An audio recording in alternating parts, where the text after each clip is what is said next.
We've got crews, team coverage for you this morning. People hard at work across the Bay Area. We checked in with Jenny Dean a little bit earlier this morning. She was at Paso Grill where the waves were crashing. I understand, Jenny, you've moved to Johns Pass now where, wow, you can see the water rising.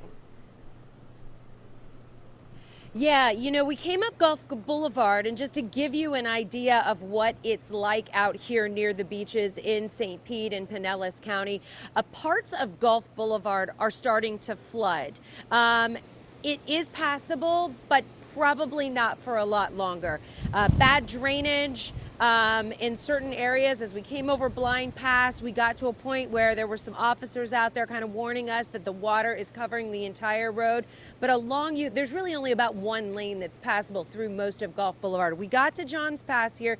You can see there's several inches of water here in this parking lot.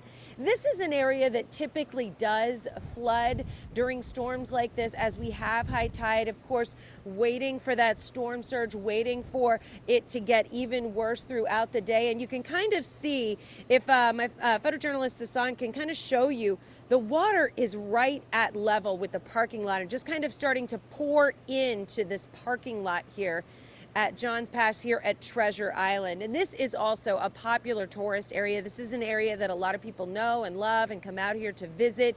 So this is one of those areas you need to stay away from right now. There's a reason that this was evacuated.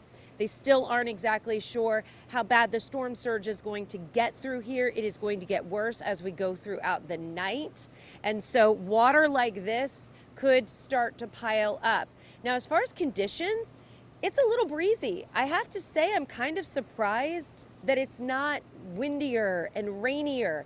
We're getting a little bit of a shower right now, but nothing like I've experienced in the past in a hurricane, when you get those big downpours where it's just soaking you to the bone in a matter of minutes.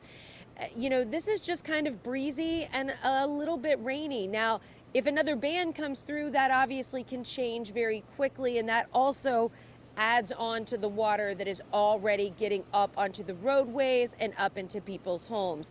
So definitely not an area you want to come out to. We are just giving you a vantage point, and we are going to start working our way back inland after we kind of get an idea of what's happening out here. We show you so that you don't have to get out here and see.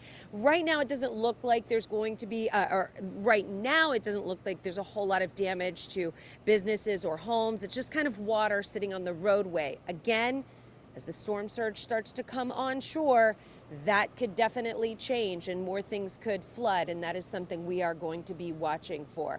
But for now, we are live at Johns Pass in St. Petersburg at Treasure Island. Back to you guys. No doubt, Jenny Dean, we know, of course, you're going to do your part to remain safe out there. It looks like you've got your waders on, and you mentioned this, a fluid situation could change rapidly depending on what the bands are out there doing, but where would you say that water is where you're standing? You know, this is probably several inches of water, and it's kind of spotty in different parts of this parking lot. If you've been out to Johns Pass and Treasure Island, you know there are a lot of shops, a lot of little restaurants here, and you can tell that there are places you can get by. And right now it is still passable, but that is going to change as conditions change.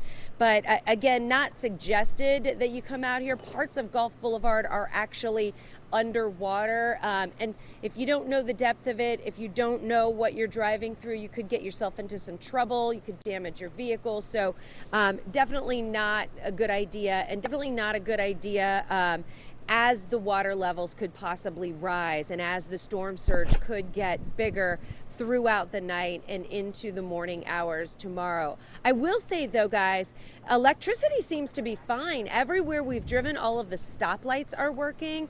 It appears that power is fine. And again, not really feeling those big, strong gusts of wind that I expected to feel out here as the Hurricane Idalia goes and starts passing us by along Pinellas County. Now, thankfully not too close to shore, but it is pushing up that water, that's for sure. Jenny, I wanted to ask you too, because I know you drove there from Paso Grill. So many people familiar with our beautiful beaches there as you drove up the coastline. A lot of people have beach homes in that area or are familiar with it. They have loved ones who have places in that area. I know it's dark, but could you see kind of what the impact was to those communities as you drove up? just mainly minor street flooding right now. And again, it's still early.